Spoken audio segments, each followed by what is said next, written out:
friends. How are you? I'm missing you guys so much, and I'm getting very excited to be back in school with you tomorrow. It's coming up so fast. But since I can't be there with you today, I thought I would record one more story for you so that you can listen to it. It's the story that I picked is about one of my favorite things, and I'm wondering if you can guess what it is. So I'm going to give you 3 clues so you can stop and think. The first clue is this. Do you know what this is? This is my most cuddly, snuggly blanket. I love it so much. My mom made it for me. It's my favorite blanket in the world. That's clue number 1. So I wonder what that would be. You have a guess? All right. Clue number 2. I have my favorite stuffed animal. Look how old she is. My grandma made this panda bear for me when I was a baby. She doesn't look her best, but I love her. She's my favorite stuffed animal. So let's review. Clue number 1, a cuddly blanket. Clue number 2, a snuggly stuffed animal. Do you have a guess? All right, I'm going to give you the 3rd clue. Here it is. I'm wearing my pajamas. That's the 3rd clue. Do you have a guess what our story is about? If you said bedtime, you are right. I'm going to read you one of my most favorite bedtime stories. It is called Bedtime for Frances. It's an awesome story. Do you know, when I was a little girl, my mom read this book to me. And when my kids were little, I read this book to them. This book has been read so many times that it is falling apart. I really can't read you this book. But good thing I was able to order a brand new version. So what I want you to do is grab your snuggly blanket and your favorite stuffed animal and get all cozy. And then you can listen to Bedtime for Frances. Bedtime for Frances by Russell Hoban. The big hand of the clock is at 12. The little hand is at 7. It is 7 o'clock. It is bedtime for Frances. Mother said, "It is time for bed." Father said, "It is time for bed." Frances said, "I want a glass of milk." "All right," said Father. "All right," said Mother. "You may have a glass of milk." Frances drank the milk. "Carry me to my room, Father," said Frances. "All right," said Father. "Piggyback," said Frances. So Father carried her piggyback to her room. Father kissed Frances good night. Mother kissed Frances good night. Frances said, "May I sleep with my teddy bear?" Father gave her the teddy bear. Frances said, "May I sleep with my doll too?" Mother gave her the doll. "Good night," said Father. "Good night," said Mother. "Did you kiss me?" said Frances. "Yes," said Mother. "Yes," said Father. "Kiss me again," said Frances. Father kissed her again. Mother kissed her again. They closed the door. "May I have my door open?" said Frances. Father opened the door. "Good night," said Mother. "Good night," said Father. "Good night," said Frances. Frances could not sleep. She closed her eyes, but still she could not sleep. So she began to sing a little song about the alphabet. She made it up as she went along. A is for apple pie, B is for bear, C is for crocodile combing his hair, D is for dumplings, Frances kept singing through E, F, G, H, I, J, K, L, M, N, O, P, Q, and R. And she had no trouble until she got near the end of the alphabet. S is for sailboat, T is for tiger, U is for underwear down in the dryer. Frances stopped because dryer did not sound like tiger. She started to think about tigers. She thought about big tigers and little tigers, baby tigers and mother and father tigers, sister tigers and brother tigers, aunt tigers and uncle tigers. I wonder if there are any tigers around here, she said. Frances looked around her room. She thought maybe she could see a tiger in the corner. She was not afraid, but she wanted to be sure. So she looked again. She was sure she could see a tiger. She went to tell Mother and Father. "There's a tiger in my room," said Frances. "Did he bite you?" said Father. "No," said Frances. "Did he scratch you?" said Mother. "No," said Frances. "Then he is a friendly tiger," said Father. "He will not hurt you. Go back to sleep." "Do I have to?" said Frances. "Yes," said Father. "Yes," said Mother. Father kissed her. Mother kissed her. Frances went back to bed and finished her song on the way. She closed her eyes again. She still could not sleep. Frances opened her eyes and looked around. She saw something big and dark. "Giants are big and dark," she thought. "Maybe that is a giant. I think it is a giant. I think that giant wants to get me." She went into the living room. Mother and Father were watching television and having tea and cake. Frances said, "There's a giant in my room. May I watch television?"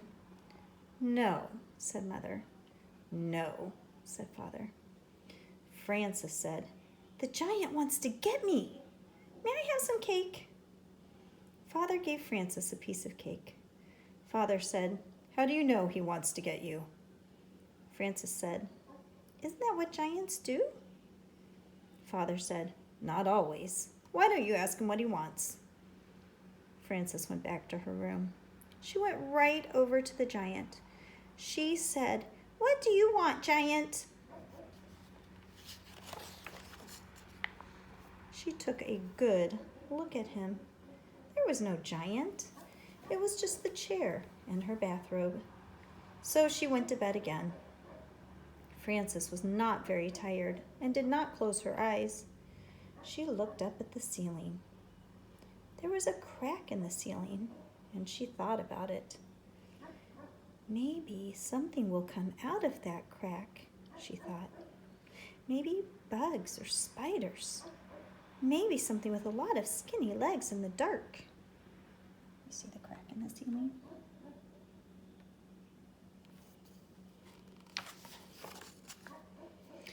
She went to get Father. He was brushing his teeth. Frances said, "Something scary is going to come out of the crack in the ceiling. I forgot to brush my teeth." Father said, "You brush your teeth, and I will have a look." Frances brushed her teeth. Father came back and said, "Nothing could come out of such a little crack. But if you are worried about it, get somebody to help you watch. You can take turns." Frances told her teddy bear to watch. They took turns for a while. Then Frances got tired of it and let Teddy do all the watching. Frances got up and went to the bathroom. When she came back, she was not sleepy at all. The window was open, and the wind was blowing the curtain. "I do not like the way those curtains are moving," said Frances. "Maybe there is something waiting very soft and quiet. Maybe it moves the curtains just to see if I am watching. She went into Mother and Father's room to tell them. They were asleep. Frances stood by Father's side of the bed, very quietly, right near his head. She was so quiet that she was the quietest thing in the room. She was so quiet that Father woke up all of a sudden with his eyes wide open and said, "Humph!" Frances said, "There's something moving the curtains. May I sleep with you?" Father said, "Listen, Frances. Do you want to know why the curtains are moving?" "Why?" said Frances. "That is the wind's job," said Father. "Every night the wind has to go around and blow all the curtains." "How can the wind have a job?" said Frances. "Everybody has a job," said Father. "I have to go to my office every morning at 9 o'clock. That is my job. You have to go to sleep so that you can be wide awake for school tomorrow. That is your job." Frances said, "I know, but..." Father said, "I have not finished. If the wind does not blow the curtains, he will be out of a job. And if you do not go to sleep now, do you know what will happen to you?" "I will be out of a job?" said Frances. "No," said Father. "I will get a spanking?" said Frances. "Right," said Father. "Good night," said Frances, and she went back to her room. Frances closed the window and got into bed. Suddenly, there was a noise at the window. She heard bump and thump. "I know something will get me this time," she thought. She jumped out of bed and went to tell Mother and Father. When she got to their door, she thought about it some more and decided not to tell them. She went back to her room. Frances heard the noise at the window again. She pulled the covers over her head. "I wonder what it is," she thought. "If it is something very bad, Father will have to come and chase it away." She pulled off the covers and stood on her bed so she could look out the window. She saw a moth bumping against the window. Bump and thump. His wings smacked the glass. Whack and smack. Whack and smack made Frances think of a spanking, and all of a sudden she was tired. She lay down and closed her eyes so she could think better. She thought, there were so many giants and tigers and scary and exciting things before that I am pretty tired now. That is just a moth, and he is only doing his job, the same as the wind. His job is bumping and thumping, and my job is to sleep. So she went to sleep and did not get out of bed again until Mother called her for breakfast. The end. How did you like that story? It is one of my favorites. Do you know, even though it's been a really long time since I've been a little girl, I still remember getting tucked in bed and my mom and dad leaving, and I would hear strange things and see strange shadows, and I would get scared too, just like Frances. Did you know that happens to everybody? Everybody in the world, especially when you're little, gets scared of strange things like that. And moms and dads can help. But do you know what I found out that helps the most? Something I used to do when I was little, when I was scared in bed. I would pray. Did you know that praying is just talking to God? You can use your words or you can just think it in your brain, in your head. And when I was little and I was scared, I would just stop and pray, and I would ask God to keep me safe, keep all my family safe, and then I would try to think of all the things that I was thankful for and just list them, like thank you for my family and my pets. When I was little I had cats, so I always thanked him for my cats, and I thanked him for my house, and everything that I could think of. And that usually helped me fall asleep.